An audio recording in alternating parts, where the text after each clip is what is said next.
So, gusto mo maging freelancer, pero hindi mo alam kung saan ka magaling. Let me help you out. Hi, my name is Mary, and everyday nagpo-post ako ng bagong videos na pwede nyo sundan na some sort of roadmap kung gusto nyo maging freelancer, virtual assistant, or gusto nyo mag-work from home gamit ang computer at internet. For today, pag-usapan natin ano-ano yung mga basics na akala mo wala kang skill set, akala mo wala kang alam na pwedeng gamitin as a starting point kung gusto mo na maging freelancer.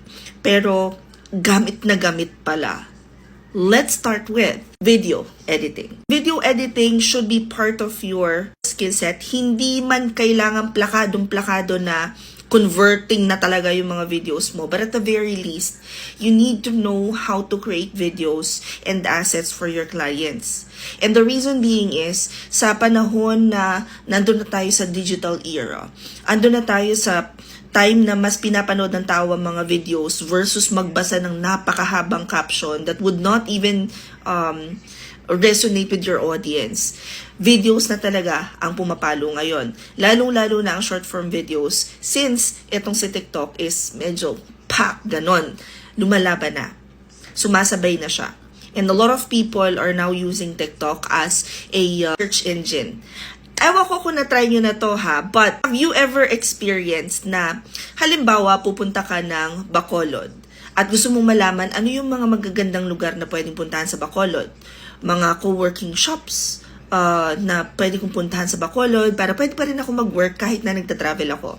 So punta ako dito sa TikTok, search ako sa taas, ilalagay ko lang kung ano yung keywords na gusto ko, and lalabas na lahat ng magagandang videos na ginawa about Bacolod.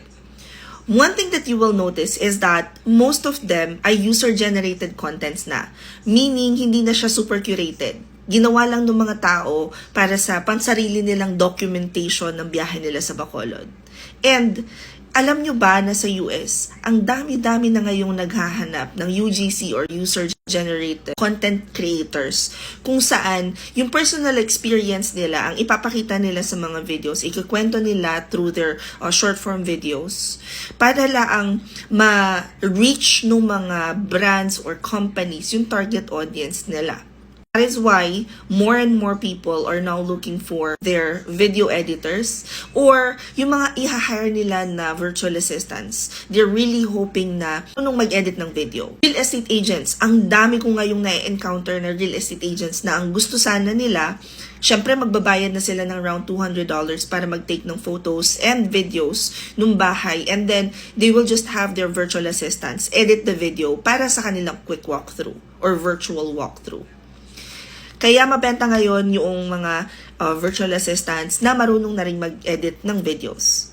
If you guys are interested, we have a video editing class na may kasama ng internship. And ang balita ko, meron talagang 3 na-hire doon sa ilang batch na nakalipas. Hinire na siya direkta doon sa team ng mentor namin, which is si JV.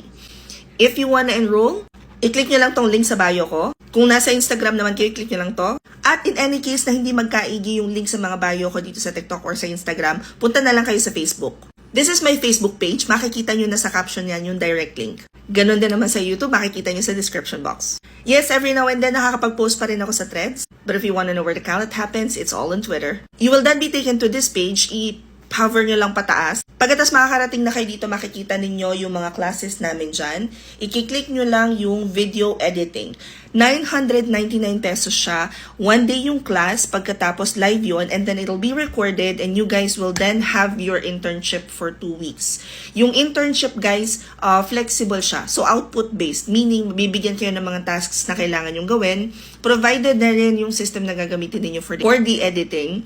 So, kumbaga uupo ka na lang, gagawin mo na lang talaga dahil susundan mo lang yung instructions, and we always ask our mentees na magtanong kapag may hindi klaro. Nakita ko na kung paano mag-class si JV. Napaka-patient niyang tao. Just dahil sinasagot niya talaga isa-isa yung mga questions to make sure na clear dun sa mga mentee niya. Per usual, after ng internship ninyo, you guys will then have the application book session with me, and then isasubmit nyo na yung inyong final activity, and that will be the time na makakapag-final activity kayo at mock interview, yung one-on-one nyo sa akin, and your certificates.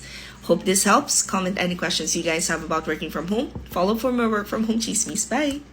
Oh, I forgot to mention, October 1st week ang class. Nandun naman sa form yun. Alright, bye!